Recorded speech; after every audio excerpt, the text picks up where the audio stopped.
आज Poonam love marriage करके अपने पापा के पास आई और अपने पापा से कहने लगी, पापा मैंने अपने पसंद के लड़के से शादी कर ली है। उसके पापा बहुत गुस्से में थे, पर वह बहुत सुलझे हुए शख्स थे। उन्होंने बस अपनी बेटी से इतना ही कहा, मेरे घर से निकल जाओ। बेटी ने कहा, अभी मेरे पति के पास कोई काम नहीं है, हमें रहने दीजिए, हम बाद में चले जाएंगे। पर उसके पापा ने एक नहीं सुनी और उसे घर से बाहर कर दिया। कुछ साल बीत गए। अब पूनम के पापा नहीं रहे और दुर्भाग्यवश जिस लड़के से पूनम ने शादी की थी वह भी उसे धोखा देकर भाग गया। पूनम की एक लड़की और एक लड़का था। पूनम खुद का एक रेस्टोरेंट चला रही थी जिससे उसका जीवन यापन हो रहा था। पूनम को जब यह खबर हुई कि उसके पापा नहीं रहे तो उसने मन में सोचा, अच्छा हुआ मुझे घर से निकाल दिया था, दर दर की ठोकरें खाने के लिए छोड़ दिया था। मेरे पति के छोड़ जाने के बाद भी मुझे घर नहीं बुलाया। मैं तो नहीं जाऊंगी उनकी अंतिम यात्रा में। पर उसके ताऊजी ने कहा कि पूनम हो आओ, जाने वाला शख्स तो चला गया, अब उनसे दुश्मनी कैसी। पूनम ने पहले हाँ ना किया, फिर सोचा चलो हो आती हूँ, देखूं तो जिन्होंने मुझे ठुकराया वह मरने के बाद कैसे सुकून पाते हैं। पूनम जब अपने पापा के घर आई तो सब उनकी अंतिम यात्रा की तैयारी कर रहे थे, पर पूनम को उनके मरने का कोई दुख नहीं था। बस वह अपने ताऊजी के कहने पर आई थी। अब पूनम के पापा की अंतिम यात्रा शुरू हुई। सब रो रहे थे, पर पूनम दूर खड़ी हुई थी। जैसे तैसे सब कार्यक्रम निपट गए। आज पूनम के पापा की 13वीं थी। उसके ताऊजी आए और पूनम के हाथों में एक खत देते हुए उन्होंने पूनम से कहा, ये तुम्हारे पापा ने तुम्हें दिया है, हो सके तो इसे एक बार जरूर पढ़ लेना। रात हो चुकी थी और सारे मेहमान जा चुके थे। पूनम ने वह खत निकाला और पढ़ने लगी। उस खत में सबसे पहले लिखा था, मेरी प्यारी गुड़िया, मुझे मालूम है कि तुम मुझसे नाराज हो, पर अपने पापा को माफ कर देना। मैं जानता हूँ तुम्हें मैंने घर से निकाल दिया था, तुम्हारे पास रहने की जगह नहीं थी, तुम दर दर की ठोकरें खा रही थी, पर मैं भी उदास था। तुम्हें कैसे बताऊं? याद है तुम्हें जब तुम 5 साल की थी तब तुम्हारी माँ हमें छोड़कर चली गई थी। तब तुम कितना रोती थी, मेरे बिना सोती नहीं थी, रातों को उठकर रोती थी। तब मैं भी सारी रात तुम्हारे साथ जागता था। तुम जब स्कूल जाने से डरती थी तब मैं भी सारा वक्त तुम्हारे स्कूल की खिड़की पर खड़ा होता था और जैसे ही तुम स्कूल से बाहर आती थी तुम्हें सीने से लगा लेता था। वह कच्चा पक्का खाना याद है जो तुम्हें पसंद नहीं आता था, मैं उसे फेंक कर फिर से तुम्हारे लिए खाना बनाता था ताकि तुम भूखी ना रहो। याद है तुम्हें जब तुम्हें बुखार आता था तो मैं सारा दिन तुम्हारे पास बैठा रहता था, मन ही मन रोता था पर तुम्हें हंसाता था ताकि तुम ना रो, वरना मैं रो पड़ता था। वो तुम्हारी पहली बार हाई स्कूल की परीक्षा तुम रात भर पढ़ती थी और मैं सारी रात तुम्हें चाय बनाकर देता था। याद है तुम्हें तुम्हारी पहली जीन्स और छोटे कपड़े, वह गाड़ी, सारी कॉलोनी एक तरफ थी कि ये सब नहीं चलेगा, लड़की छोटे कपड़े नहीं पहनेगी, पर मैं तुम्हारे साथ खड़ा था, किसी को तुम्हारी खुशी में बाधा बनने नहीं दिया।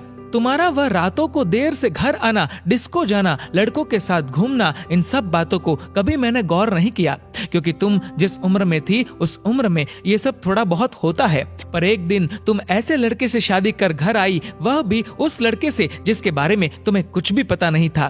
तुम्हारा पापा हूँ, मैंने उस लड़के के बारे में सब पता किया। उसने न जाने वासना और पैसों के लिए कितनी लड़कियों को धोखा दिया था, पर तुम तो उस वक्त प्रेम में अंधी थी। तुमने मुझसे नहीं पूछा और सीधी शादी करके आ गई। मेरे कितने अरमान थे कि तुम्हें डोली में बिठाऊं, चांद सितारों की तरह तुम्हें सजाऊं, ऐसी धूमधाम से शादी करूं कि लोग बोल पड़े कि वह देखो शर्मा जी जिन्होंने अपनी बच्ची को इतने नाजों से अकेले पाला है। पर तुमने मेरे सारे ख्वाब तोड़ दिए। खैर, इन सब बातों का अब कोई मतलब नहीं है। मैंने तो तुम्हारे लिए खत इसलिए छोड़ा कि तुमसे कुछ बात कह सकूं। मेरी गुड़िया, अलमारी में तुम्हारी माँ के गहने और मैंने जो तुम्हारी शादी के लिए गहने खरीदे थे वह सब रखे हैं। 3-4 घर और कुछ जमीनें हैं। मैंने सब तुम्हारे और तुम्हारे बच्चों के नाम कर दिया है। कुछ पैसे बैंक में है जो तुम बैंक जाकर उसे निकाल लेना। और आखिर में बस इतना ही कहूंगा, मेरी गुड़िया, काश तुमने मुझे समझा होता। मैं तुम्हारा दुश्मन नहीं था, तुम्हारा पापा था, वह पापा जिसने तुम्हारी माँ के मरने के बाद भी दूसरी शादी नहीं की। लोगों के ताने सुने, गालियां सुनी, न जाने कितने रिश्ते ठुकराए, पर तुम्हें दूसरी माँ से कष्ट ना हो इसलिए खुद की ख्वाहिशें मार दी। अंत में बस इतना ही कहूंगा, मेरी गुड़िया, जिस दिन तुम शादी के जोड़े में घर आई थी ना, तुम्हारा बाप पहली बार टूटा था। तुम्हारी माँ के मरने के वक्त भी उतना नहीं रोया जितना उस वक्त और उस दिन से हर दिन रोया। इसलिए नहीं कि समाज, जात, परिवार, रिश्तेदार क्या कहेंगे, बल्कि इसलिए कि जो मेरी नन्ही सी गुड़िया सुसु तक करने के लिए सारी रात मुझे उठाती थी, पर शादी का फैसला लेते वक्त मुझे एक बार बताना भी जरूरी नहीं समझा। गुड़िया, अब तो तुम भी माँ हो। औलाद का दर्द, खुशी क्या होती है, वो जब दिल तोड़ते हैं तो कैसा लगता है, तुम अब महसूस कर सकती हो। लेकिन मैं ईश्वर से प्रार्थना करूंगा कि तुम्हें कभी भी ये दर्द ना देखना पड़े। एक खराब पिता ही समझकर मुझे माफ कर देना मेरी गुड़िया। तुम्हारे पापा अच्छे नहीं थे जो तुमने उसे इतना बड़ा दर्द दिया। खत यहीं समाप्त करता हूँ, हो सके तो मुझे माफ कर देना। और खत के साथ एक ड्राइंग लगी हुई थी जो खुद कभी पूनम ने बचपन में बनाई थी, और उसमें लिखा था, आई लव यू मेरे पापा। इतने में उसके ताऊजी आ गए। पूनम ने उन्हें रोते रोते सब बताया, पर एक बात उसके ताऊजी ने बताई। उसके ताऊजी ने कहा, पूनम, वो जो तुम्हें रेस्टोरेंट खोलने और घर खरीदने के पैसे मैंने दिए थे, वह मेरे नहीं थे, बल्कि तुम्हारे पिताजी ने मुझसे तुम्हें दिलवाए थे। क्योंकि औलाद चाहे कितनी भी बुरी क्यों ना हो, माँ बाप कभी बुरे नहीं होते। औलाद चाहे माँ बाप को छोड़ दे, माँ बाप मरने के बाद भी बच्चों को दुआ देते हैं। दोस्तों, पूनम के पापा को सुकून मिलेगा या नहीं मुझे नहीं पता, पर उस खत को पढ़ने के बाद शायद सारी जिंदगी पूनम को सुकून नहीं मिलेगा। आखिर में बस इतना ही कहूंगा कि लव मैरिज करना कोई गलत बात नहीं है, पर यदि इसमें आप अपने माताजी, पिताजी को शामिल कर ले तो अच्छा रहेगा। क्योंकि पत्थर से पानी निकल जाता है, वह तो माँ बाप है ना, कब तक नहीं मानेंगे। हर पिता की एक इच्छा होती है अपनी बेटी को अपने हाथों से डोली में विदा करने की। हो सके तो उसे एक सपना मत रहने दीजिए और सदैव अपने माता पिता का आदर करे।